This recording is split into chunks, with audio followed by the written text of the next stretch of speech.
Kendra, it's great to have you on the show. I'm excited to be here. Tell me a little bit about you. Give me a little bit of your backstory, if you would, please.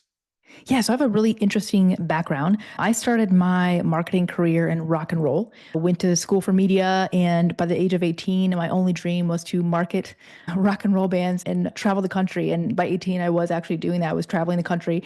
And yeah, it was funny. Over time, I followed the marketing path, got a little bit more away from music, and found myself in financial services. And it was just a random happenstance. But the reason why I tell that story is that I definitely grew up outside of this industry, but I've actually been here for a little while, almost 10 years now. And one of my first clients was actually Michael Kitces. And I had no idea who he was or the impact he had on our industry. But just through working with him, I started to get introduced to the industry.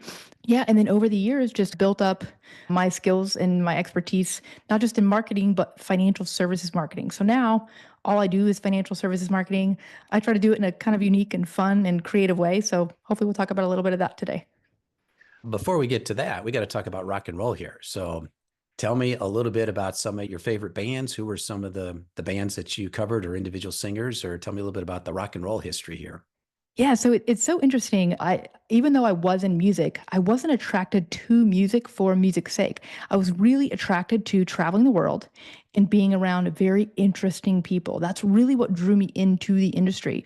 And I feel like I get to live a lot of that out now in what I do. I do travel a decent amount. That's like my passion. And I do feel like even though financial services is a very unique industry, people are still doing very creative things. A lot of financial advisors, they really value freedom and flexibility. I think that's what drives a lot of them into this line of work. And so as far as what I think people might find interesting is at one point I got paid to tweet for Willie Nelson and run all of his marketing and all of his e-commerce. And so I've had a really long, windy road from music to financial services. There's music connects to everything. And I remember back in the day when I was running Peak Advisor Alliance, and twice a year we would have these big events that we called Excel meetings, and we would invite all of our coaching clients to attend. And one of the things I always enjoyed about those events was putting together the music list. So we put together a playlist. So as we're starting the conference, as people are moving into the room there or in between speakers, we were really thoughtful about the music that we were playing and just the tone that we wanted to set and the vibe and the ambiance that we wanted to create. And I remember one year I wanted to make sure that we had some reggae in there. And I had several people come up to me afterwards saying, I am so glad you played the reggae music. That was awesome. And so it's just really fun to be thinking about the music and how that can completely set a tone. So even though that's not necessarily the topic of today's conversation, I think it is important if you are doing events to really think about how can you infuse music into it, because we can all relate to music. We can all connect to music. And I think you'll have some fun being thoughtful about the playlist that you use for some of the different events that you do. Yeah, you touch on something that I like to speak about often, which is how do we take what's normal in another industry and bring it into financial services and make it novel? So let me give you a very specific example of someone already doing this that we may overlook. But for example, Future Proof, when they announce their conference, it's not a conference, it's a festival, right? And when they announce their speaker list, it's a list that looks like a concert poster. Now, you may not have that application for even music industry marketing, but what I often tell advisors is a really easy way to be innovative in an industry that feels a bit stale sometimes is look at what other marketing moves you, what other marketing catches your attention. And how can you take that and apply it in our industry in a way that is feng shui with compliance and the different pieces that we have to pull together? And it's really interesting. Another good example of it, Manish, I can't remember his last name. They did a whiskey launch for their clients, like an anniversary. I saw him speaking about this a couple of years ago. It's another really good example of it. And I saw a whiskey launch recently, and I just thought about how, like you can take something. There was this whiskey company in Austin. They did a launch, and it was called like something like Stubborn Whiskey. And they did a launch where you had to find a way to win a raffle to get access to this barge in the middle of a lake. And if you won a seat at the bar in the middle of the lake, you had to find your own way there. And it was interesting, like it like caught my attention. And immediately I just thought, wow, if I was an advisor, like how could I take that just interesting concept and apply it in different ways? If you feel like your marketing, you want to stand out or you want to try something innovative, just pay attention to what advertisements you get, what works on you, what catches your attention, and then How do you apply that in finance? Because what is normal and winning in other industries can be novel when brought into a different one. Yeah, I think that is such an important point. And our profession is typically known as being a little slow to adopt to new things and a little conservative. Yeah, paying attention to what else is out there. And you mentioned bourbon there, or whiskey. And so I live in Portland, Oregon, and we have the Willamette Valley, just about 45 minutes to an hour south of where I live. And the Willamette Valley, for any of you wine folks out there, is well known for its Pinot Noir wines. And I know for many years, financial advisors have done wine tasting events, and I think that's another fun idea to think about if you're into wine. It could be bourbon tastings, it could be any kind of spirits for that matter, but just doing some things like that, holding them in interesting locations, bringing a sommelier in town to host it for you would be a lot of fun, and you'll likely attract clients and potential clients that you were never really on your radar before, but because you may have this shared passion for wine or some other passion, you'll get access to these people. So yeah, definitely keep your eyes and ears open for what's happening outside that you can bring inside to our profession. I love that. All right, let's dig into the main topic today, which is we're going to cover actually a couple things. So one is copy. And when we talk about copy, we're talking about the words that you're using, whether it's words on your website or words in your email communication or words in your blog posts or just words, period. So we're definitely going to dig into that.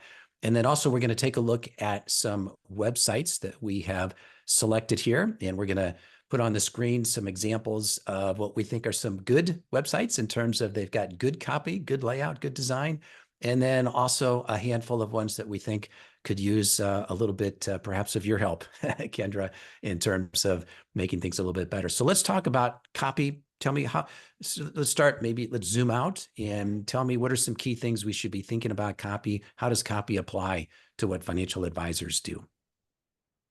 Often you hear a lot of people say you really need to dial in your copy and your messaging.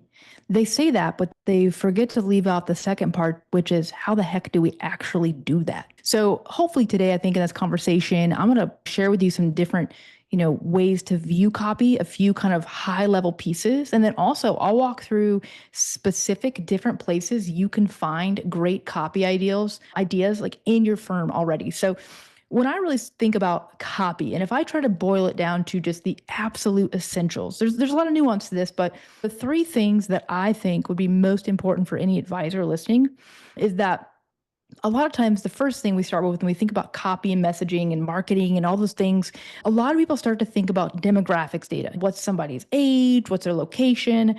But when I think about copy, I actually think about something very different. I do not need to know their age or their demographic. That information can be helpful, but it's not necessary for me to write great copy. There's one thing I need to write great copy, and I need to know what problems do you solve for your best clients. I want you to think about those clients that you would love to clone in your firm. And the reason why I want to talk about those clients is because we want to attract great clients to your firm. And we want your marketing, your copy, your messaging, which is just a fancy way of saying words. We want that to repel people who do not match their problems, their ethos, and those kinds of things. So also you can have two people who have the same demographics data, age, location, but the problems are very different. There's this funny meme out there that shows the demographic data of Prince Charles and Ozzy Osbourne. And they have the same demographics data, but their problems when it comes to their finances would be totally different. Prince Charles probably needs a lot more help with estate planning, whereas Ozzy Osbourne probably needs help reeling in his spending. Okay. So very similar demographics data, very different people. So the first thing to think about when you want to write great copy for your advisory firm is what problems do you solve for your best clients? Yeah, I just want to add one quick thing in there before you get to the second one. You mentioned that copy should repel people. And I think that's often an overlooked point in that you don't want to write middle of the road copy because middle of the road is not going to excite anybody. It's not really going to attract anybody. It's just there. But you want to be, to your point, specific about who you work with, what problems you solve for your best people. And you want to turn away all the other people that don't fit that, because otherwise you're just going to waste your time trying to sift through these people that want to have an introductory phone call and you realize, oh, they're not really the right fit. So the best copy is both an attractor and a repeller. And I think that's a great point that you brought up there. Definitely. And one way that I 100% agree with you on that. And one way that I do that with copy is a lot of the firms I work with are a little more tilted towards the behavioral finance piece, planning, things like that. And I will work in words like thoughtful, intentional planning. That's such a simple word, thoughtful. I literally wrote a piece of copy yesterday for one of my clients. And the thing is that someone who doesn't want to be thoughtful and intentional, that kind of language will turn them off. And it will also attract the people that you love to serve. One of the firms I work with is so intentional. And I use a lot of that kind of language in their copy to attract intentional investors. Yeah. So what's the second point here? All right, this is really great news about copy. So I believe that copy it's not created, it's found. So a lot of times people call me a copywriter, but I see myself more as a copy finder, and then I just assemble it. And why that's really good news for everyone listening is because what you need to write great copy, you already have. Your best copy is hiding in the mouths of your favorite clients, your best clients. And the key to writing great copy is you actually want to sound like your clients, not your competitors. And you're going to see that today when we start looking through some of these websites. The websites that are underperforming, really, they could just be anyone. You could slap any logo, any firm name on them. They just sound like every other advisor. And I know that sometimes that can feel scary to sound and simplify your copy to sound like the people that you love to serve. But the closer you get to using their words and not your words, we want to write for your prospects, not your peers. You might sound a lot more simple. I'm going to walk you through what that looks like, but you might be surprised that it's not complex. It's actually simplifying a lot of what you write so that you sound like the people you love to serve, not the people that you compete against. And this could be a whole separate conversation if we talk about story and storytelling. Obviously, there's copy that's in stories, but your comment about where you find the copy as opposed to create the copy, same thing applies for stories. And when I give storytelling presentations, one of the things that I talk about is people say, where do I get these stories? Where do I find these stories? And I'm like, stories are everywhere. If you're just intentional and thoughtful and you just pay attention to everything that happens during the day. In fact, I'll tell them, I said, as an exercise for the next 5 days, at the end of each day, just sit back, reflect on the day and think about what are some things that happened to me today? How can I tell a story about that? How can I connect that to something that maybe happened 3 years ago or happened when I was a kid? Or maybe that's the third time that this thing came up. What is that telling me? So if you just pay attention and you write these things down, the stories are everywhere. And to your point about we're finding the copy, it's there if you just pay attention to it. And it doesn't take a whole lot of work to do that. It just has to be carve out a little bit of time and write that stuff down. Definitely. I also think if we're thinking about kind of practical ways to view copy, and this, I slightly touched on this in point two, but when I write great copy, the goal is that every person who lands on that website understands the copy, not that I feel smart. And the reason why I touch on this is because I have a lot of advisors who push back on me when I show them the difference between what I call the average advisor and the awesome advisor. And I think they feel scared to simplify this in a way that feels easy for your prospect to understand. It almost feels like it degrades their expertise. And that's not the truth at all. I think you're actually doing the people who are reading your website a favor.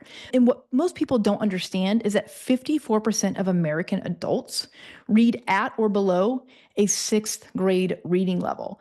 And so for me, my perspective is if your only goal was to write so that people understood you, how would you sound differently than you do right now? And I like to think about my grandpa. I like to think about somebody, if I had to explain to I call it grandpa friendly copy. If I had to explain to my grandpa what a financial advisor does and the transformation that an advisor creates in somebody's life, the things that people used to stress about before they hired an advisor and what they no longer stress about, how would I explain it to him in a caring but not condescending way? And so I think sometimes for advisors, it's really helpful for them to think about maybe a client that they really, I heard actually one of my advisors' clients say they put the kid gloves on when they talk to me. And really what they're saying is they don't make me feel dumb for asking questions that I feel dumb asking. How do you talk to those kinds of people? If your only goal is to speak so they understood you, how do you speak then? So I think advisors actually know how to do this. They do it in meetings often. They do it in copy rarely. And so if you're thinking about practical ways to view copy, the first thing to remember is what problems you solve for your best clients. The second thing to remember is your best copy is hiding in their mouths. And the third thing is when we go to write the copy, we want to write it so that everyone who reads it can understand it, which means we might have to give up from our ego perspective, feeling smart, to be understood. And on that third one, there's often a difference in how we write something versus how we speak something. So are you suggesting that our writing, our copy should be more like we're speaking and it's more conversational, or are you not making that distinction? I would say it should sound like what your customers or your clients say. So, for example, someone might say something like, "Hey, I would really love to lower my tax bill." If you were going to write something in your website, you would say, "Hey, I will help you proactively and legally lower your tax bill." So you wouldn't mention lifetime taxes. I see stuff like that on advisors' websites, like lifetime taxes and these like $10 words, and clients don't use a lot of those words. So I don't use those words. I focus on what is the problem they have, which is I want to lower my taxes now and for every year for years to come. That's what they want to do. Or how do you avoid tax surprises when tax season gets here? Like those are the words that people use. And part of that, the answer to that might be focusing on a tax strategy, but people don't use the word tax strategy. So I'm not going to really often use that word when I write copy. What are some other things that we should be thinking about, or maybe some other examples of places where we can find some copy ideas? You've given us a handful of examples here, but I'd love to hear some more that you've seen in your work and your experience in terms of like big words that advisors tend to use, like fiduciary. There's an example. We throw fiduciary around a lot. Is that a word that you encourage advisors to use or discourage them to use? Like, how do you think about that one in particular? I think about fiduciary like salt, not the entree. So a lot of advisors take that and make it a big focus and piece of their front page. And I make sure that we mention it, but I do it sparingly because I know people look for that word. You know, we talked a little bit about how I view copy. I think this is a really good point to transition on how do I find copy exactly? What are those exact words? So there's a lot of different places that you can find copy. The first place that I love to encourage advisors to look is when your sales process starts. So on your prospect form. So here's two questions, one of which choose one that feels good to you. And I'll explain why both of these are helpful to add to your prospect form. So the first one is, what are the top 3 goals that you want to achieve in the next 12 months? Now, this question sounds simple, but there's actually a lot of strategy behind it because I know people don't wake up excited to hire an advisor. They wake up excited to solve their problems. So I want to understand how hiring an advisor went from a good thing to do to the thing I need to do now. And I need to understand what are they prioritizing to solve in the next 12 months because that tells me these are their hot problems. Now they could have 10 things they need to solve, 7 of them they may not even know about. But what are the 3 that drove them to me? Again, what are the top 3 goals you want to achieve in the next 12 months? And this is really revealing because they'll write a bunch of different data in there and you'll get to see their actual words and the words they use.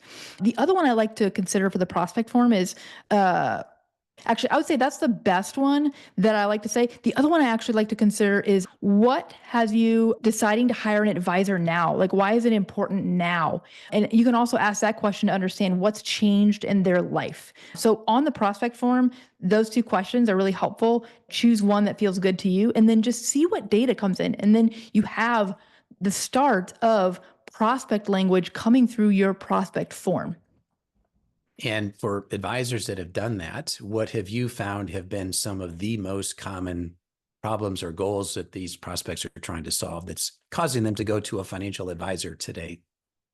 Yeah, what's really interesting to me is I had something come through on a prospect form recently where they had this massive amount of SpaceX stock and they had these very specific concerns about liquidating their SpaceX stock. And it was very specific. And that allowed me to see that's a really deep pain point for that prospect. And if for most advisors, if they just say, hey, do you want help with financial planning or equity? It's like that could go across both goals. So seeing something like, hey, I have this massive amount of SpaceX stock or things like that, or my husband just got diagnosed with cancer. How do we plan for this financially? I'm worried about X, Y, and Z. So seeing some of those pieces and then also looking to see how often am I seeing specific things? Are there any trends? That's what I start to look for.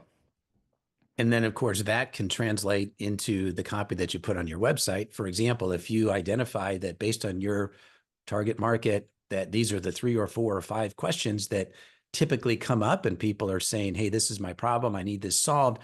You can actually put those as questions on your website. Are you trying to sell a closely held stock and pay as little tax as possible? For example, maybe that's the thing, the SpaceX stock that you mentioned there. And so, people are going to come to your website and they have questions and they have problems. And so if you make it clear, these are the kinds of questions that we answer. These are the kinds of problems that we solve. Here's how we do it. Here's the evidence that we've done it through testimonials or what have you.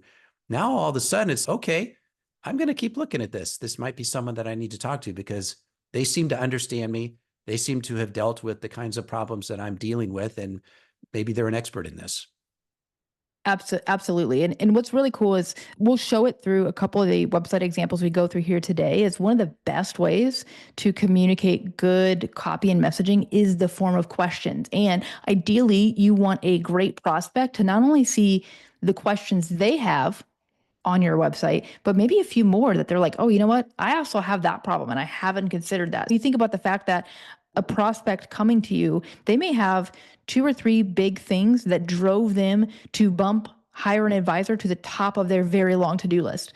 But they probably have 7 or 8 things, additional things that would be very helpful for you to solve. And if they can see, oh, they also help with, how do I protect my spouse if anything unexpected happens to me, or how do I manage the rising costs of healthcare so I'm not stressed out about if I get an illness over time, like what does that look like? Things like that. You're like, oh yeah, I'm not thinking about that today, but that's definitely a tomorrow problem that I should also address.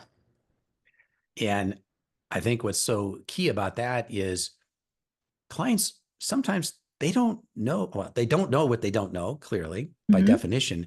And so I think that's also one of the key roles that an advisor can play is that, sure, the client's going to come to you because they got this immediate issue. They're retiring. They got to decide what do they do with their pension, payout, whatever.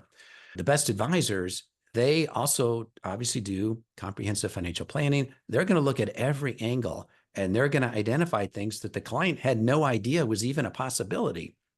And that's where I think this idea of a comprehensive financial planning checklist comes into play, is that advisors have one. In fact, I've got one. It's got 7 different categories of financial planning. It's got 62 different items under those 7 categories that are in the form of a checklist. Then we go through that with the client. We prioritize 1, 2, 3. 1 meaning I need to do this now. 2 is it's like the next thing I do. And 3 is we'll do that later. And then there's an NA column for this doesn't apply to me. And then we put a date on when that was actually completed. And then even critical is there's another column that says next review, meaning that we know that financial planning is not a one and done thing. It's an ongoing process. And so even if we completed this on January 3rd, 2025, we know that a year from now, we're going to revisit this, or 6 months or 2 years from now, we're going to revisit. So it's reinforcing to the client that this is an ongoing process and we get paid to update the plan, not just to put the plan together one time. So much that can be done with that as well.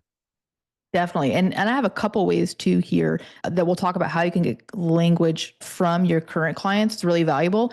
There's one more place for your prospects that I encourage people to find that language. If you can, I highly recommend that you record your calls with a tool like Jump AI or Fathom AI, which is a note taker.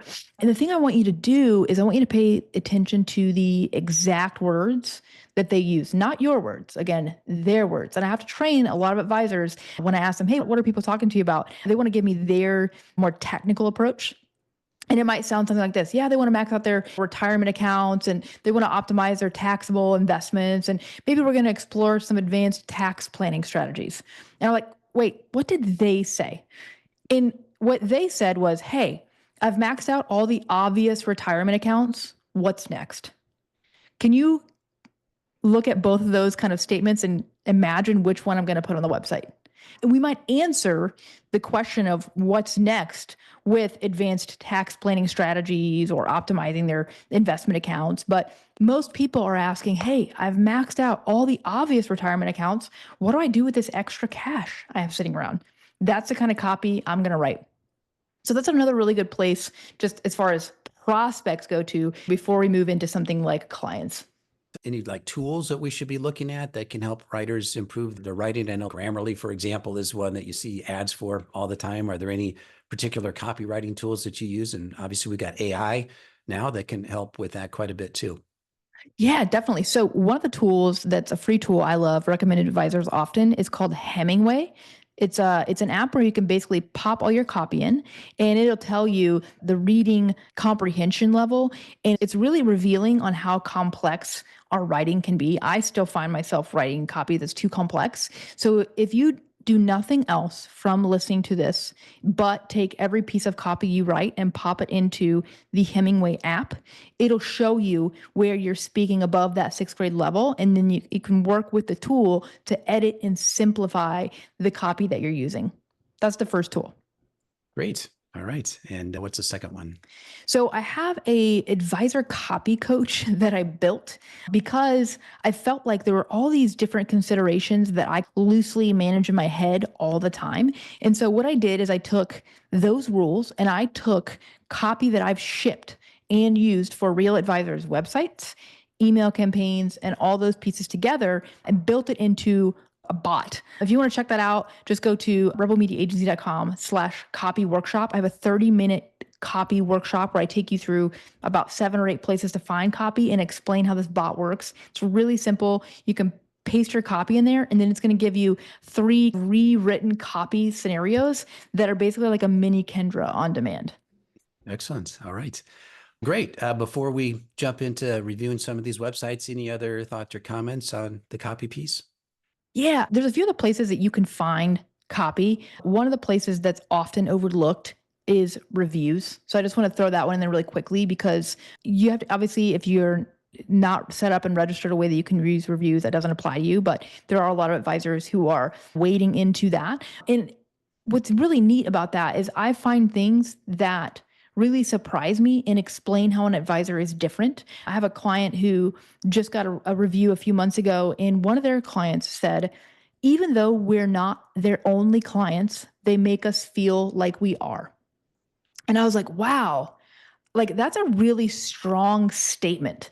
And emotionally, when you hear something like that, if we've all had an experience with someone where we knew we weren't their only client, but they made us feel like we were. And I was like, oh, that kind of made me feel something. And on advisors' websites, there's usually a little section, or I like to see a little section that says how we're different.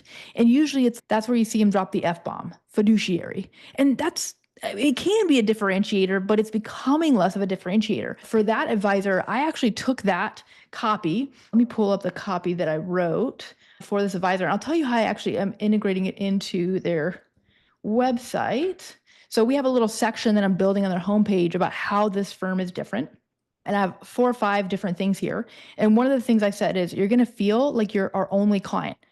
Our clients often say they feel like they're our only client, and we take pride in that. With consistent communication, genuine care, and a willingness to go above and beyond, we deliver the kind of support that clients rave about. And if you read that on an advisor's website, you're like, I don't know if their financial planning is any different, but I know I'm going to be able to reach them and talk to them, and they're going to give me consistent, genuine care. That's a small differentiator, but when a lot of us are selling a similar service. We've got to find those little pieces that we can leverage. And often our clients will tell us how they see us as different. And essentially, what I do is I amplify that with copy. I drag that out of the darkness into the light and I put it somewhere important, like the front page of their website. So that's a really good example of the average advisor says, we're different because we're a fiduciary. The awesome advisor says something like, hey, you're going to feel like you're our only client, even though you're not. Yeah, in a similar vein, I have a client and I had asked them to share an example of the last time a client gave them a compliment. And so what he said to me was, he said, I got a great one for you. We have a relatively new client. When they came to us, when we were, in the interview process, they were expressing their frustration about how they just weren't confident in their financial situation. They felt like they were always checking their accounts and worried about it. And so they realized, hey, we need to have a financial advisor because we just can't do this ourselves. So he said, I just had a meeting with them recently. And one of the things that they said to us unprompted about why they like working with their firm is the client said, we don't have to check it anymore. The point being, we're confident. We know, what you're doing. We don't have to check our accounts anymore. And I thought that's a great example of the value that an advisor can provide, is taking that worry away from the client. And maybe you can work something like that into some copy, or maybe it's just a 100%. testimonial. But I thought that was another great example there.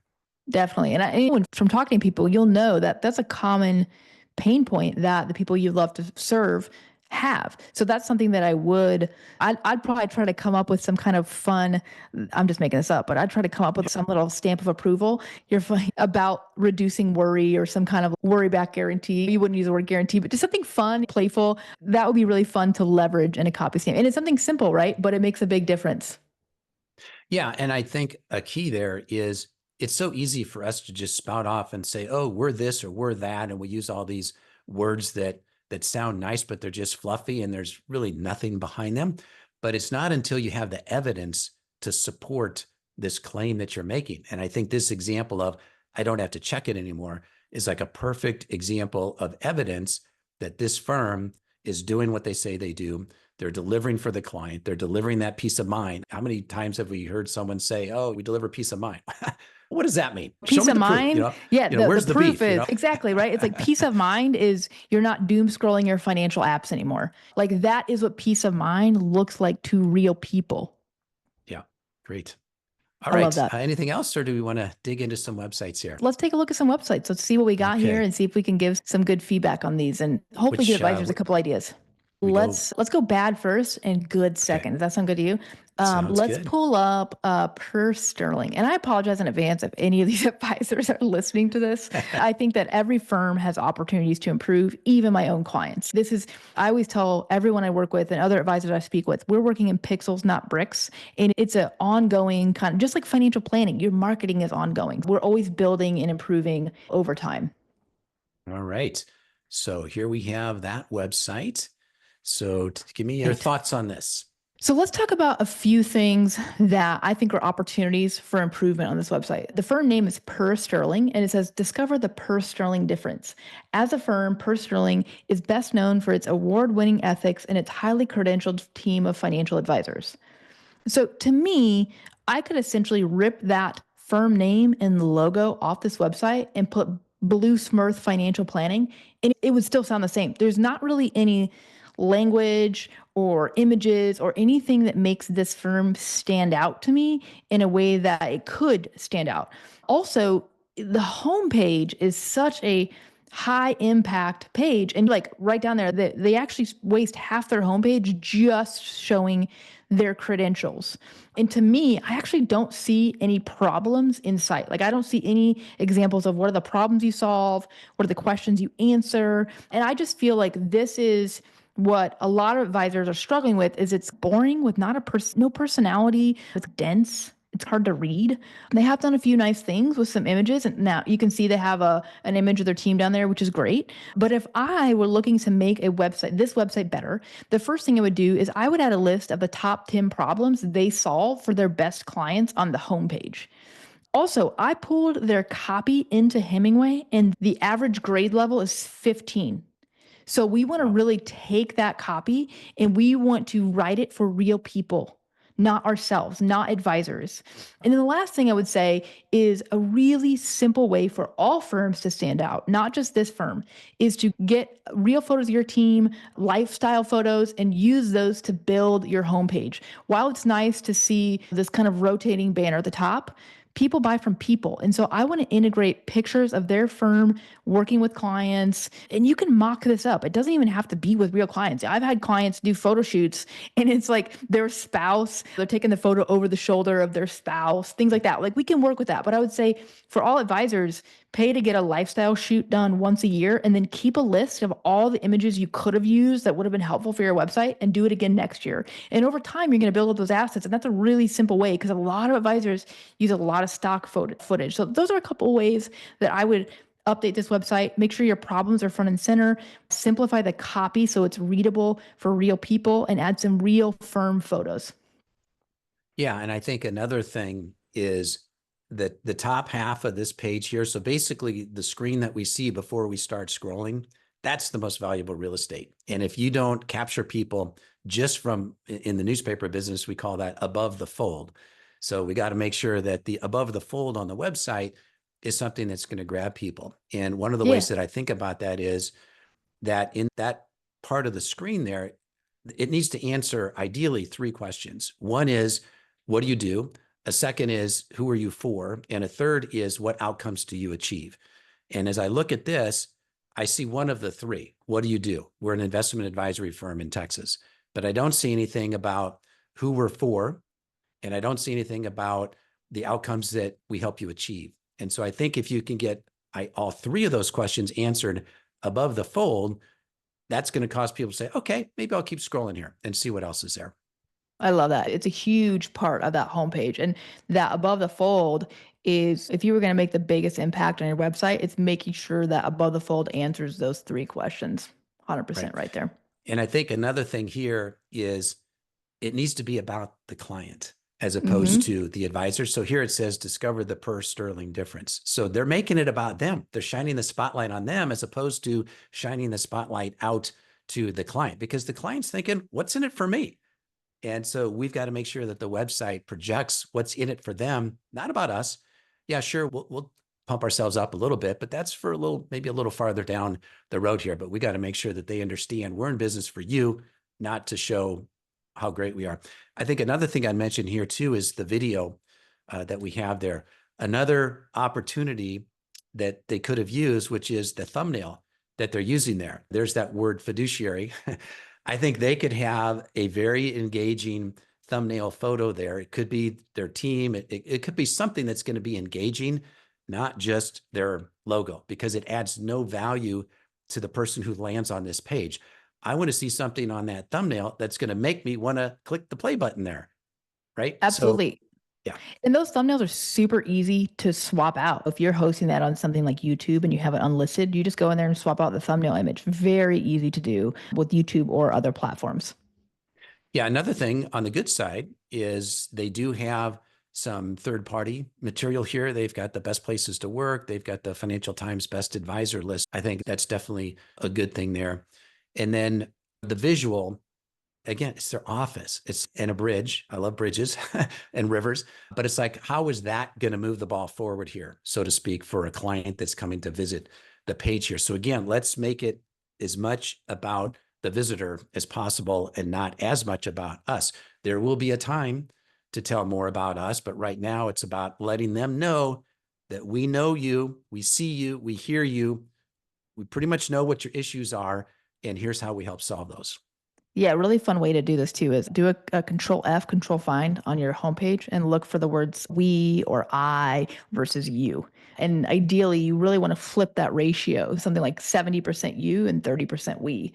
And really, when I read a lot of copy, and you'll see it, I'm going to show an example of a website I wrote, like it's very you focused. It's not we or me. There's space for that on the website, but it's more sparingly because really all a person cares about when they come to your website is what problems do you solve for people like me? And that's all we're trying to answer.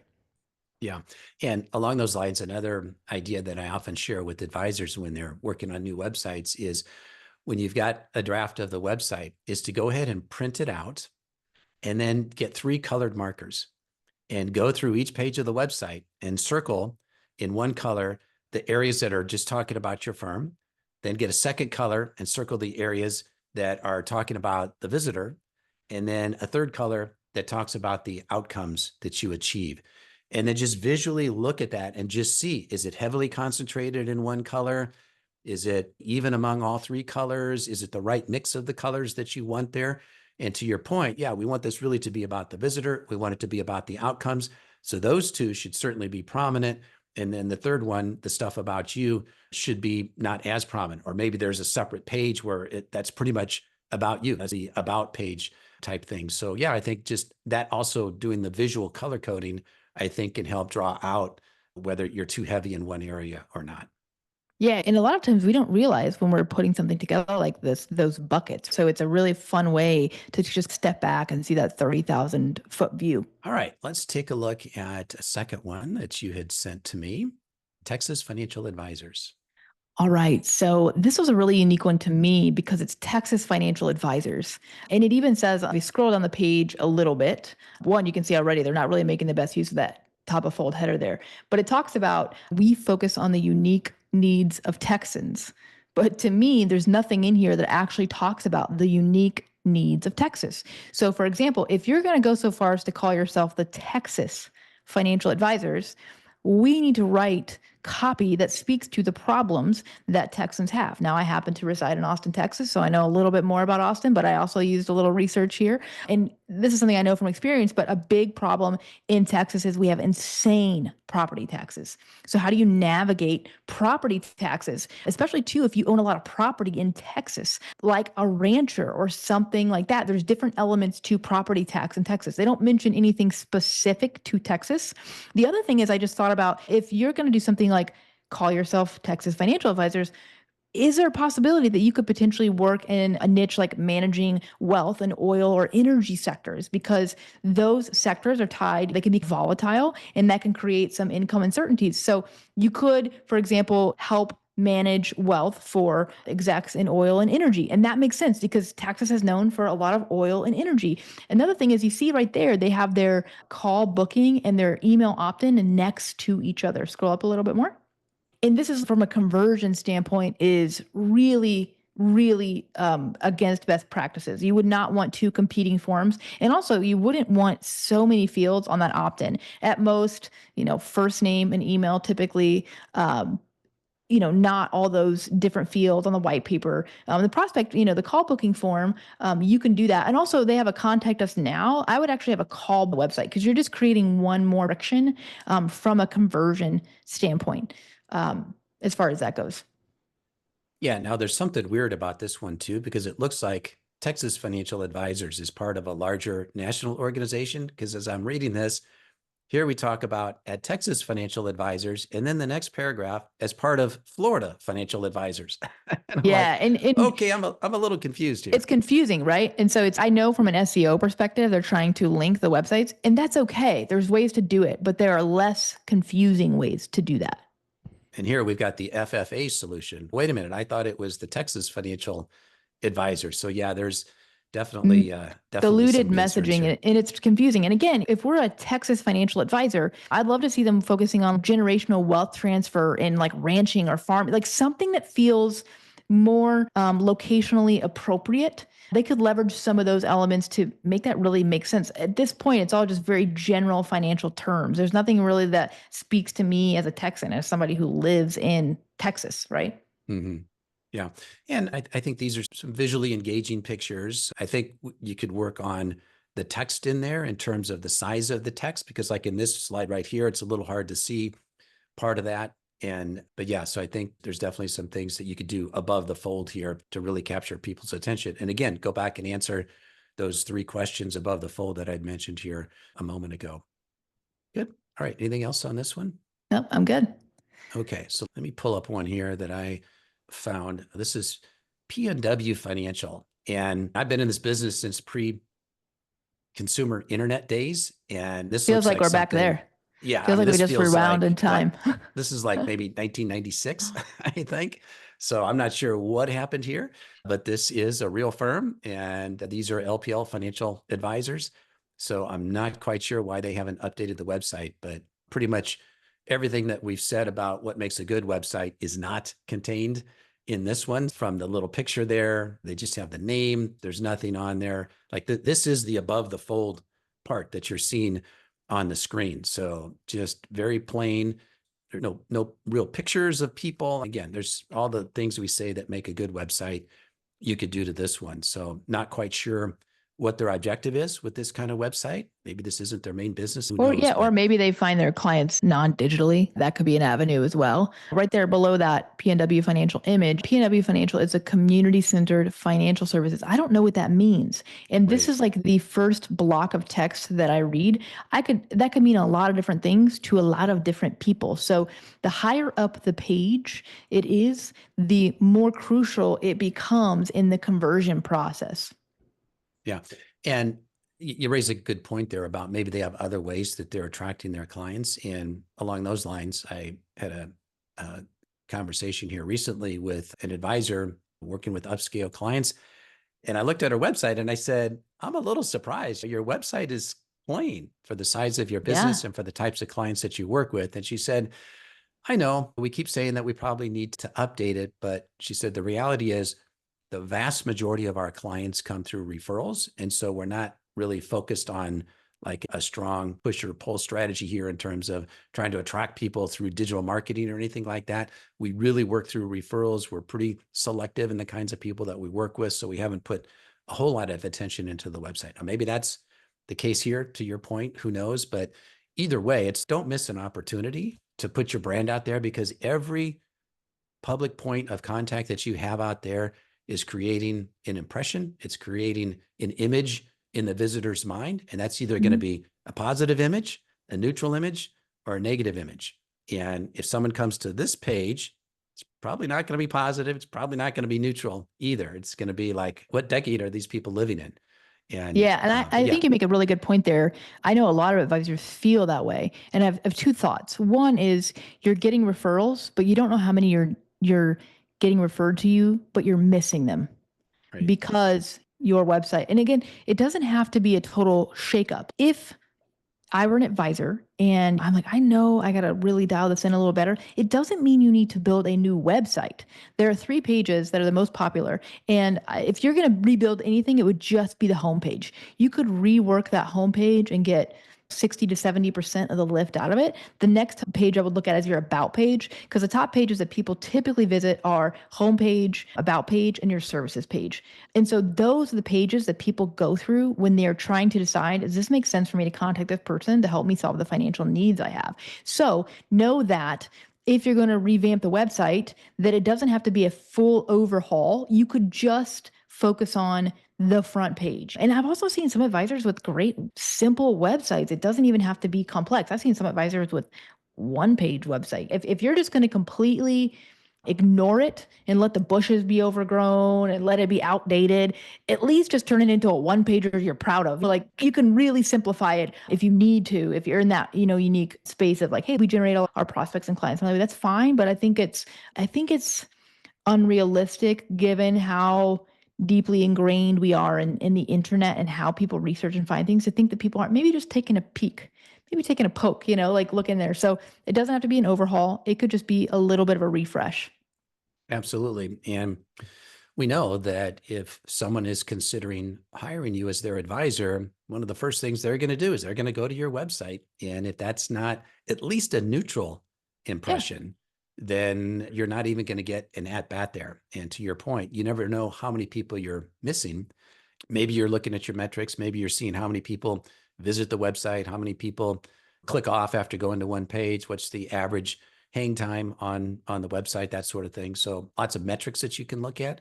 You make a great point, and I'll argue against the recommendation I just had to give a different perspective. Let's say you do look at your website analytics and 4 people go there. Then you may not have a lot of people going to your website, and then it may not be as important. But if you were to just give it a quick refresh, it could just be the first half of the homepage. We've talked a lot here about the importance of that above the fold. If we're going to break down even the homepage, even just adjusting that above the fold in the section right below there, when I look at, there's some tools that you can use to track the interactions that people have with your website. There's a free tool called Hotjar, and you can look to see where people are clicking and how far they scroll down. And I find that for most advisors, it's rare that they get beyond half the front page down. They start clicking into other pages and things like that. So even if you wanted to simplify that further and just do an above the fold and the section below the fold, like that could give you a good lift. But yeah, I'd also take a look and see how many people are coming to the website. That could also give you some data. And you might decide, I'm not going to do that right now, but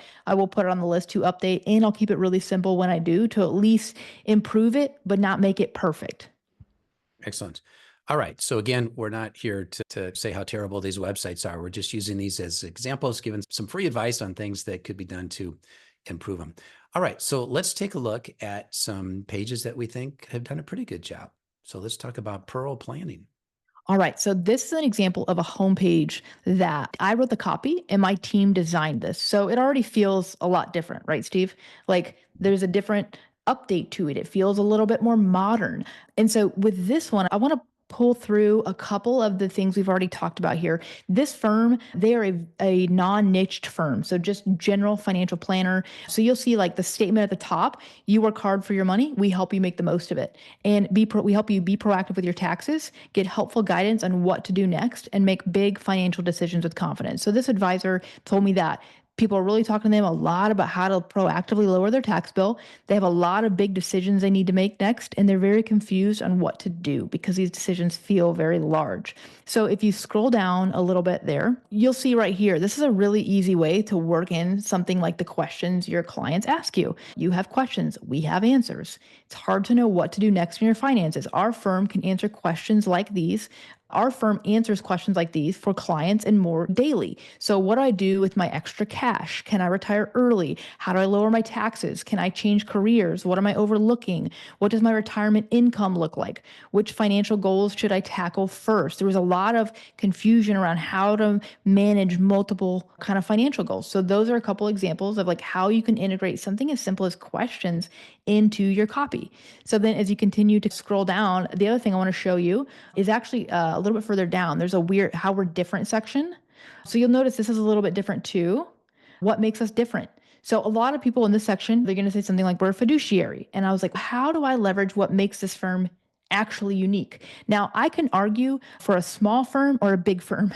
If it's a small firm, I'm going to say something like we're a small firm with big heart. This client was comfortable with that kind of language, but it says you get access to advisors who worked at big firms, but in a small firm environment. Also, we get you. Our clients have lived busy lives and complex careers. So you see what I'm talking about right there, the busy lives and complex careers?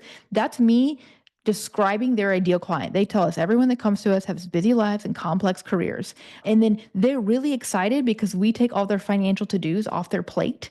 And so I communicated that, hey, our clients have busy lives and complex careers. We try to take tasks off your plate so your to-do list shrinks when you work with us. So a lot of their clients just wanted the work done. And then also I talk about female-led advice because their firm is primarily all female. While they do work with men and women, they know money is emotional. And with Pearl Planning, you get judgment-free advice and clear advice. Also, they did want to work in independent. So I worked that in the independent fiduciary. And I'm really just taking small things and amplifying them to help this firm stand out against the advisor who's going to say we're fee only and we're fiduciary and we do comprehensive financial planning. Yeah, I think this is great. And just a couple of things. One is I want to ask you about the branding color choices. Yeah. And then also I noticed you've got some things here are in bold font and Yep. just little things like that you have to be thoughtful and intentional, to use some of your language earlier in the conversation, about what is going to be in bold. So here, advisors who worked at big advisory companies, take tasks off your plate, men and women, independent fiduciary. So this is very scannable, which I think is another point that I don't think we've really brought up here, which is your website needs to be scannable because we're all busy and Things need to be structured in such a way that it's easy for people to just scroll through and get the key things that you want mentioned here. And just think about which things are in the large font size, which ones are in more of a medium, and which ones are maybe in a smaller font size. What's going to be in a particular color? Things like here you've got let's talk, you've got view our process, schedule a call. All of those call to action buttons are in the same color. And so you're training visitors to the website to know, oh, when I see this color, that's a box that I need to click on, versus having, oh, maybe some call to action boxes are green and maybe some are red. No, don't do that. You need to train the visitor to know, when I see this color, that's something that I can click on. Yeah, I think a lot of great things here. And then if we go back to the top here, I love that you've got the pictures of the women that are at the firm there. So now we're really personalizing it. So I can see, oh, there's real people here. And I'm starting to get a feeling for the website. And then when I talked earlier about the 3 questions that the above the fold should ask. So one is, what do you do? So basically we can see the logo, Pearl Planning. We help you make the most of your money. So that's what we do. Second is, who are we for? Not sure that's specifically spelled out, other than people who work hard for their money. That could be anybody. But to your point earlier, it's like we don't have a specific niche here. So that's a challenge that you do bump into. Yeah. A little bit. So that's not a specific one. Yep. But then the third one, what's the outcome that you achieve? I think we help you make the most of your money. That would definitely be an outcome. Being proactive with your taxes, helping you make big financial decisions with confidence. Those are definitely outcomes. So I'll give you 2.5 out of 3 there. Good. But I'll take it. I know it's hard because, again, there's really no niche here to be specific. It's interesting in my role because I am actively co-balancing 3 things: the things I can control, the things I can't control, and the things I might be able to influence. So depending on the firm I'm working with, they may or may not have a niche. And sometimes I'm also going off of their words or their language, and I'm planting flags in the sand based off of what they tell me. So I 100% agree with you. With this firm, if they had a specific niche, like the example we're going to talk about next, it would be a little bit easier to identify that in the top of fold there. Now, you did ask about 2 things that were important. One is the branding. So this firm, the prior website was like all pink, and they had this misconception from prospects that they only work with women. And if you see their team, it's all women. And so, however, they like to work with hetero couples and heterosexual couples and all kinds of different couples. You did not need to be a woman to work with them. So they specifically said, hey, we want to modernize the brand, and we want to make it clear. We want to make it more clear that we're not just for women. So we need to update the colors in a way that feels more neutral, but still looks just different than what we've seen before. And so that's why we took a different approach on the colors and the branding. It doesn't scream man or woman. It does scream modern. And that's what they wanted to go for. So that's what we updated as far as the branding goes. And then as far as the bolds go, I look at bolds as like little mini headlines. And I realize I'm writing to goldfish. People are busy and they're scanning. I am super, super thoughtful about a bold. I want you to be able to scroll the page and read the most important things and pull you down a little bit. So that's why in my writing, there's not a bold on accident. It's on purpose. And you'll even see the headlines will help pull you down. You have questions, we have answers, right? If you scroll down a little bit more too, there's an interesting section on this page where we wanted to promote the podcast. And most people be like, listen to my podcast. I'm like, well, that sounds boring to me. But I go down one more section down and we just talk about money talks. Are you listening? And this actually promotes the podcast. So it's just an interesting header and like a way to catch attention. And then I actually take the podcast and I position it as, hey, do you want a preview of what it's like to work with our firm? Tune into our podcast, not just listen to my podcast. What's in it for the person looking at it, more than just go invest an hour of your time listening to me talk, right? People are busy. So I got to make it about them. All marketing, the golden rule of marketing is it's not about you. It's about the person on the other end of your website, the other end of your social media post. It's always about them. So how do we convey what's in it for them if they pay attention? Yeah, I think this is great. I love the visuals. You've got pictures of real people. You've got some different colors going on here. And yeah, I'd say it's a home run in terms of the brief that you were given and how you rework this. So well done there. I also like here the as seen in. We see those on a lot of websites. Again, giving that third party credibility here. And in this day and age, a lot of firms are now able to put client testimonials in there. And so definitely, if you have that opportunity, I would definitely start putting the testimonials in there. And particularly if you have a niche that you work in, get testimonials from people in that niche. So when you're marketing to people in that particular niche, they can see, oh, this person works at SpaceX, or this person works at Apple, or this person works at General Electric or whatever. Yeah. And they must know what they're doing because look, this is someone that he's a senior VP over in procurement. And so they must know how to deal with our retirement plan. So that can be super, super helpful as well. Excellent. All right. Let's take a look at a second good website here. We've got Tech Financial Planning. Yeah. So this is an advisor. I think his name is Alex Crouch, if I have that correct. I actually found this advisor through the content they publish on LinkedIn. They do a really good job of posting content for tech professionals. And what I like about this advisor's website is it's very simple. And the headline is Working in Tech Afforded You Opportunities. Take control of your finances to make the most of them. And if you have a familiarity in working in tech, it can give you a potential avalanche of wealth. And so it is really important that you do make very intentional decisions around a lot of things like stock options. And so you can tell he understands the people he's working for. You can see the image behind there is tech. So as you scroll down here, you're going to see here's the problems I help you solve. And you'll notice he also describes this in a much more relatable, casual, and not so much as casual information, but just like easy to interpret. So estate planning, you want your money going to the people you care about, but you're unsure how to make that happen. I'm here to help, right? Equity and stock comp. Your equity is significant. You need a plan that incorporates the bigger picture. I'll help you turn your paper money into real money. And what about taxes? Don't worry, I've got you. So you can tell that he's using very conversational. It's a little more conversational than I would write, but if you look at the way he writes, it's very relatable, it's very friendly, it's very easy to understand. And again, this is such a simple website, but it shows you that it doesn't have to be robust. The first example had a lot of different things that we were covering there, but it can just be, this is a really simple way to show the questions and problems you have. And actually, if you pop back over to Pearl Planning really quick, I want to show you one thing too. On their About page, I have this little section, go to the firm. I also wrote this other page. I wrote the home page and the About page. Now scroll down a little bit. I'll show you another way you can show questions that might be really helpful. Keep going. Questions we help you answer. You could literally take just a simple section like this, and you can see this is written like people talk, not how advisors speak. When can I retire and do I have enough money? What do I do with my extra cash? How can I potentially lower my taxes? Which financial goals should I tackle first? These are very specific questions and they sound simple to us, but they are very hard for regular people to solve. That's why they're coming to you. So this is a format where another example of copy and how you can display questions like that. It doesn't have to be fancy. So just wanted to share that because I was thinking about that.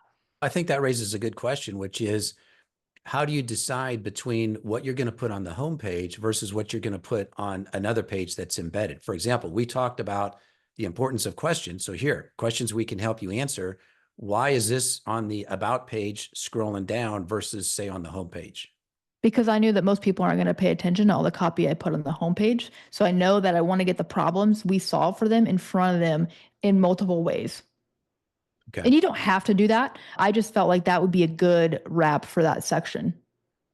Okay. Yeah. Another thing here, just to point this out, is you've got some numbers here, like 6 years in business, 17 members, 250 clients served. We'll see that on a lot of websites as well. Maybe it's 650 million in assets managed or 2,363 clients or what have you. So if that's important, for some people, it's important to show we've got some size, we've got some scale here. And so that's another potential thing to think about putting out there as well as some statistics or some numbers that help paint the story that you want to paint here. Yeah, there's a planner. I'm trying to think of his website, Eric Rodriguez. Let me see if I can find him. He has some stats that, here we go. He has stats that are a little bit, he's a solo shop from my understanding. He has some stats on his homepage. Let me see if I can find them. At least they were there. And it was like, here's how many people that we've helped. Here we go.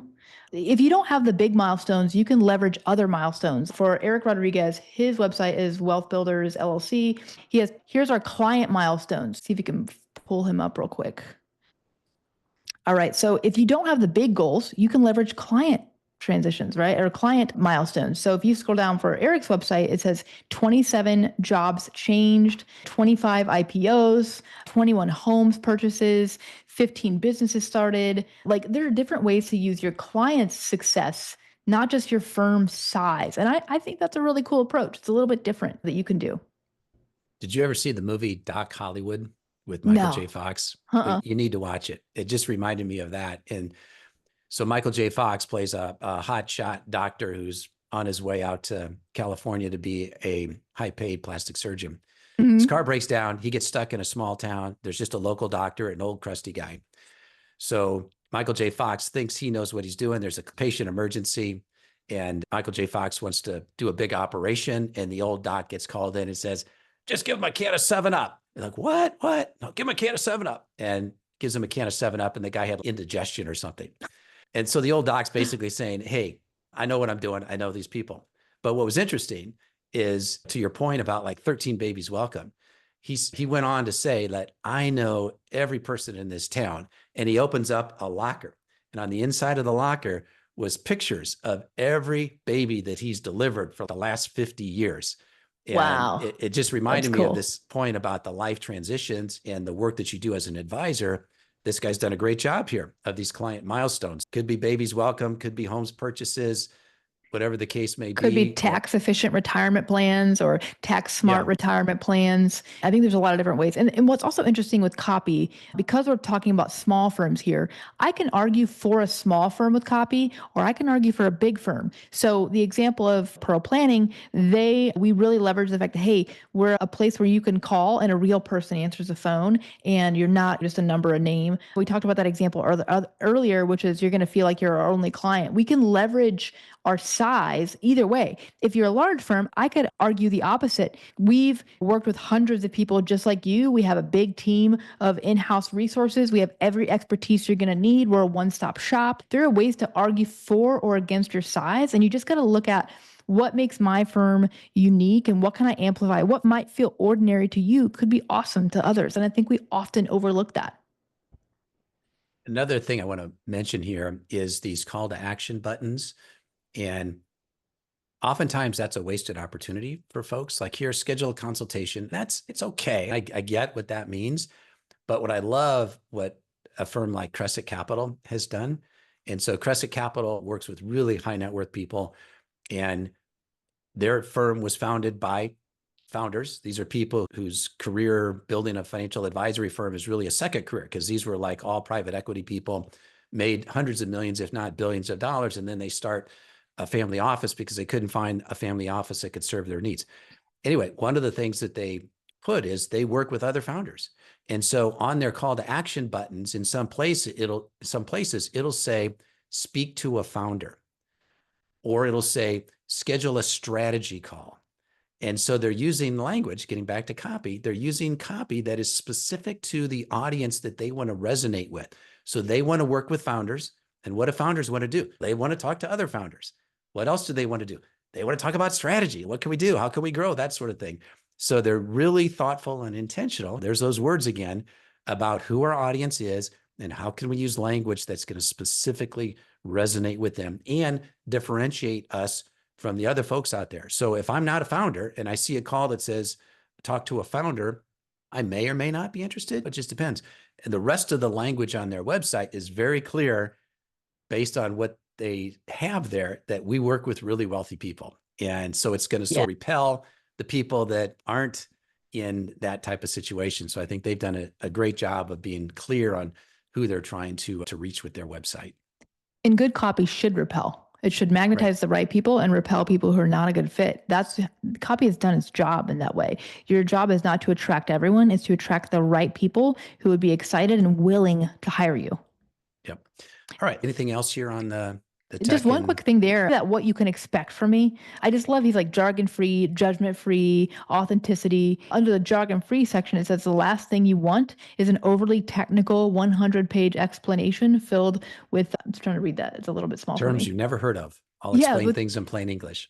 Right. Again, he's talking like a real person, and what you can expect from me. He's giving you something that is actually has some substance to it. It's not just another certification. And I think certifications have a role in the process, but I think these kinds of sections, what you can expect from me and how we're different, these are under leveraged with a lot of advisors on how you can really stand out. I have a current client, they bake cookies in their office, and their clients, I interviewed one of their best clients, and they literally talked to me for 5 minutes about their fresh baked cookies. So on the about page, I want to work in something about the cookies, and I'll do it in a really clever, fun way. It's something really simple, and it's fun, and it's also true. They bake fresh baked cookies in their office when their clients come in, and they love it, and they get coffee and cookies. It's just part of the process. Now, is that going to bring people who are qualified clients necessarily to them? No, but it's fun, right? It's, oh yeah, we're looking at these couple of different advisors, and this one over here on their about page, oh yeah, by the way, they got the cookies. And then you go in the first time, they have a lot of clients that still come in person, and they're going to be looking for the cookies, right? It's a small thing that's fun. And so I always look for what are these little threads I can pull on, and I get them from their clients. I don't create them, I find them, and then I leverage them. The small things are the big things. And I love the cookie example. I remember back in the early 2000s when I was running Peak Advisor Alliance and working with Ron Carson. That was one of the things that they did at Carson Wealth back in the day, is every day they baked cookies, like chocolate chip cookies. And you could smell the aroma of those cookies throughout the office. And it was exactly like you described, in that people love coming to the office because they'd get those cookies. And I remember back in those days as well, I was flying Midwest Airlines frequently. And for some of you, if you've ever flown Midwest Airlines back in their heyday, it was 2x2 seating. Every seat was a leather seat. And they literally baked chocolate chip cookies during the flight. And I'm not kidding. I would be sleeping and I would wake up to the aroma of those cookies, and I would never miss my chocolate chip cookies. And it was convenient to fly Midwest, but I would always fly Midwest whenever I could because of those cookies. So I'm going to say, yes, cookies make a difference. You will attract people if you bake cookies. So again, just a simple example of how it's the little things that can differentiate you. And you'd be shocked at how people will make a decision based on something like that. You may think it's just a fun thing, but a lot of people will say, I don't know if my financial plan is going to work 10 years from now. But what I do know is they bake these cookies and I like that. I do know that they return their phone calls immediately. I do know that they respond to my emails quickly. I do know that they call me on a regular basis just to check in. So all the things that can be controlled by the advisor, the client is going to be thinking about that and saying, okay, if they do these things that they can control, I'm probably going to make an assumption that my 10-year plan is probably going to work out if they're paying that close of attention to these little things that they have control over. So to me, the little things really are the big things in a service business. Yeah, and it reminds me of this ad campaign from a beer company. I can't remember which one it was. It's a really famous one. And the copywriter focused in on something really specific about how they bottled their beer at a very extreme temperature or something super unique. And what was fascinating about that is that they used that little tiny differentiator and they took it and they weaved it into some ad campaigns, and it was a massive success. And when the copywriter was interviewing the team and the beer brewers, he's like, oh, wait, what's that piece? What temperature do you do it at? And the beer brewer was like, why are you even asking me about this? This is so like forgettable, and everybody does this. And he's like, yeah, everybody does it. Maybe everybody does it, but they don't position it. They don't use it. They don't leverage it. So every financial firm in the country could bake cookies. But if you don't leverage something fun like that or unique or just those simple things, and here's the key, I didn't make up that the cookies were important. Their favorite client told me. So that wasn't just a thread. I was like, oh, that's cute. They bake cookies. I was like, no, their client wouldn't shut up about their dang cookies. I was like, I'm going to find a way to get cookies onto the website, right? Now, I'm not going to put that on the front page, but on the out page, I might make a little fun joke about it. So that's an example of, again, I don't create copy. I find copy, and then I look for what makes sense to amplify. And so you have that copy. Your clients will tell you the copy. You just have to look for what they're saying with enthusiasm. What do their words sound like? And they'll write great copy for you. It's just a process of listening and looking for it. I love that. And it doesn't have to be cookies. It could be bread. It could be anything, right?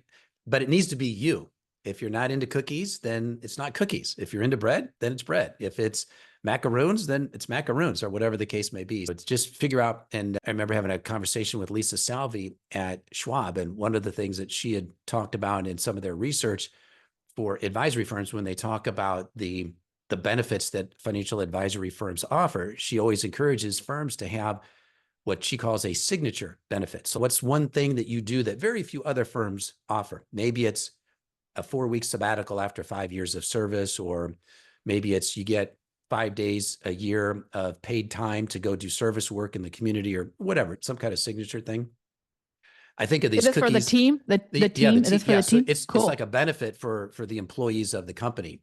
So come up with what's our signature benefit. Yes, we're going to have all this other stuff, but what's one thing that we want to carve out that we know is important to the kind of people that we want to attract?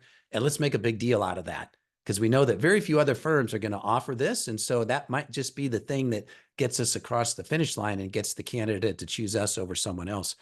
But I was just reminded of that as we're talking about the cookies or the bread or the macaroons. It's what is a signature thing for your firm that differentiates you from the other advisors? And I'm not talking about like the planning work that you're doing. I'm talking about something like this that is talkable, meaning like they're going to tell their friends, oh my gosh, you got to go there. Just even if you're not a client, just stop in and say, hey, I've been hearing about these cookies. Can I have one of your cookies? It just becomes a thing that you can talk about, a thread that you can weave. Maybe at your events that you're doing, you bring your cookies to the events as well. So it becomes this thread that's woven throughout the firm that people become known as, oh yeah, that's that firm that has these amazing cookies kind of things. And a good Just a little question fun. to ask, a good question to ask yourself, if maybe you haven't found your cookie thread, your cookie thing, is what would be a fun way to surprise or delight my clients? So I'll give you an example. A couple things I've done. I had a client that just passed 5 years, and I hired a rapper to write a rap about them as a financial advisor and all the successes they've had over the last 5 years together. And it was a really good video. I hired this guy on Fiverr, paid him a couple $100s, and he wrote this custom rap that I sent to a client. And that's pretty unique, right? Like one of my kind of cookie things is I really try to give intentional, thoughtful gifts. And so I think about that for clients. Maybe mine's rap videos, like, hey, at your anniversary. So ask yourself and have some fun with this.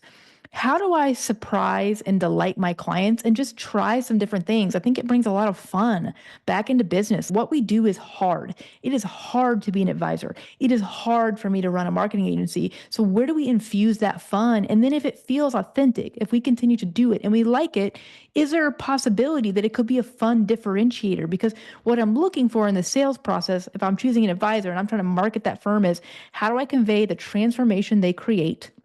What stressors do people no longer have once they hire them, and what makes them truly unique as people? And sometimes it's those kind of funky little fun things, and I bring that cocktail of things together and I try to package it in a way that's easy to understand, it's enjoyable to read, and it answers the questions and the problems that people actually have. Not the ones you wish they did, because you might wish they talked to you about lifetime taxes, but they don't say it that way. So let's say it in their language. Let's make them feel understood. And again, I don't create copy. I find copy and then I assemble it. So I don't own your copy. All your clients have the answers to these questions, these challenges. There's already things about you they probably rave about. Just like my one clients, their client said, you make us feel like we're your only client, even though we're not. And you know what I did? I took that and I put it on their homepage, because to me, it's a cookie moment, right? I'm looking for cookies. Right. Yep. We're talking about cookies. We're talking about rap videos, which I think also points out that we got to have a little fun here too. And we Totally. can't have going to a financial advisor be something that you dread, that you don't look forward to. If your advisor calls you, you don't pick up the phone. Can't be like that. So we have to mix a little bit of fun into the process here, because we're human and we all like to have a little bit of fun in our life. And I think copy can be part of that too. Like in the page that we were showing here just a moment ago, one of the lines, they had 3 exclamation points at the end of the sentence. I'm not sure if you'd put 3 exclamation points, but I'm guessing that's their personality, and they wanted to make a Right. point there, and that's how they speak. So that Not works my for them. style, but I'm not writing in my style. I'm writing for them. So if they speak with Right. 3 exclamation points, then that might work for them, right? Because it does Yep. convey personality for sure. Yep. All right. So the final website I want to look at here, this is Kyle Financial Partners. And I pretty much love everything about this website. And just looking at the above the fold place here, it really answers my 3 questions, which are, what do you do? And It says we're a financial planning and investment advice. Who are you for? It says for the almost retired. And what's the outcome that you can achieve? Maximize your retirement income. So it really ticks all three of those boxes. We've got a couple of call to actions here with schedule the intro call. We've got free retirement training. So that's another thing that I think is a missed opportunity for a lot of firms is, yeah, you can have these call to actions like schedule the call or whatever. But what I like here is this free retirement training. I'm going to click on that and ready to retire with financial peace, grab your guidebook. And then they talk about the 5-step financial planning process, grab your guidebook. So very clear on what that is. Very clear. I love it. I think this is an amazing website. It's very specific. They've dialed it in. The language is very easy to understand. If you scroll up a little bit there, you'll see they're also talking about, hey, are you feeling worried about being able to retire when you want and how you want? Are you paying too much in taxes or making the wrong Social Security and pension choices? Again, these are the average person's kind of language patterns and the words they would use to describe their concerns, their worries, the things that are keeping them up at night. Again, they don't worry. They don't wake up excited to hire an advisor. That morning they woke up and their back hurt and they were like, man, when am I going to be able to retire? Do I have enough money? Is it going to last? Is there a good timing for my Social Security so I can get the most out of that benefit? That's really how people knock on your door is they woke up and their back hurt and they realize I can't do this forever.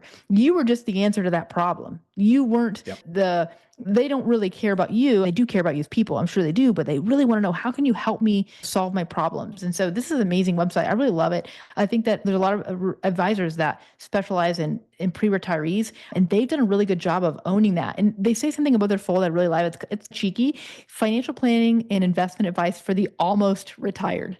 That's cute. It's fun. It's a classy and clever way to add a little bit of humor, a little bit of personality to it. And I think something as simple as that can communicate a lot. Yeah.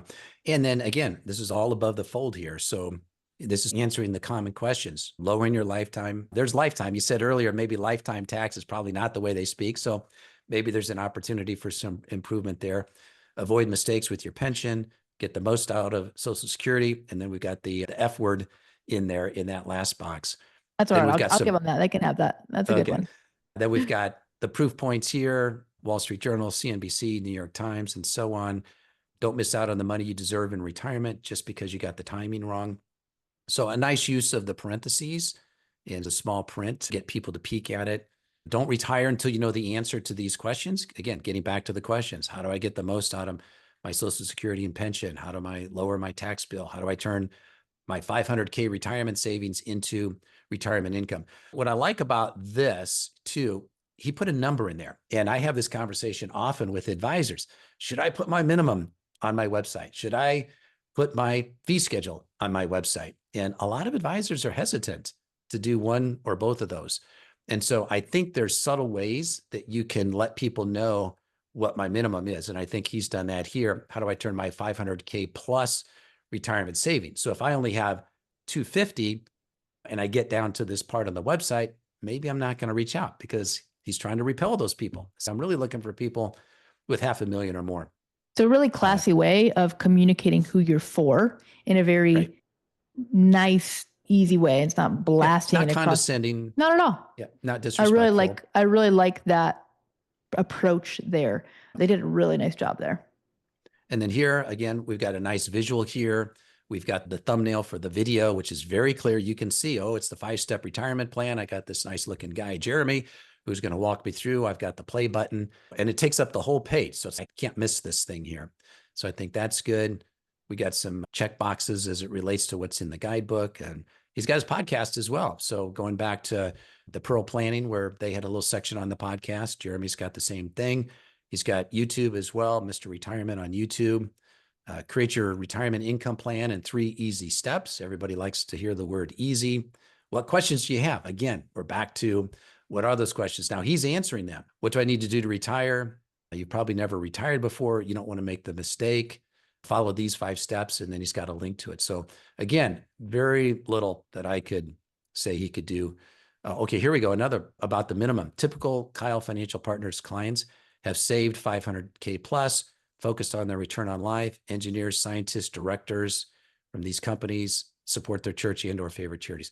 So he's super clear on who he's for, who he's not for. And I think he's laid it out. Really nice design, lots of different sections in here, big, bold fonts. So yeah, I think he's done a great job here.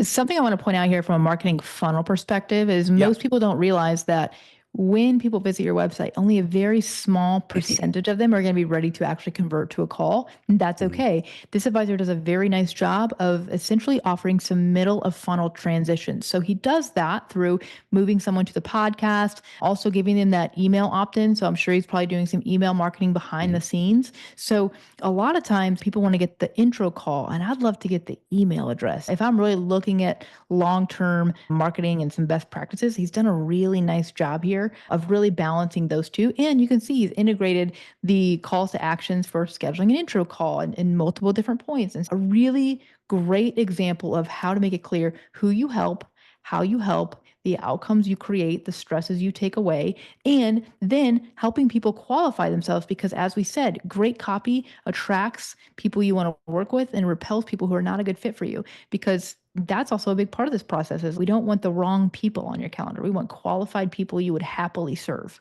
You mentioned the call to action here and the funnel piece. So here he's got join over 3,800 plus people who get our retirement planning tips every week. So this is his place where you can get on his email list. And we talked about numbers earlier. So he's showing 3,800 people. Okay.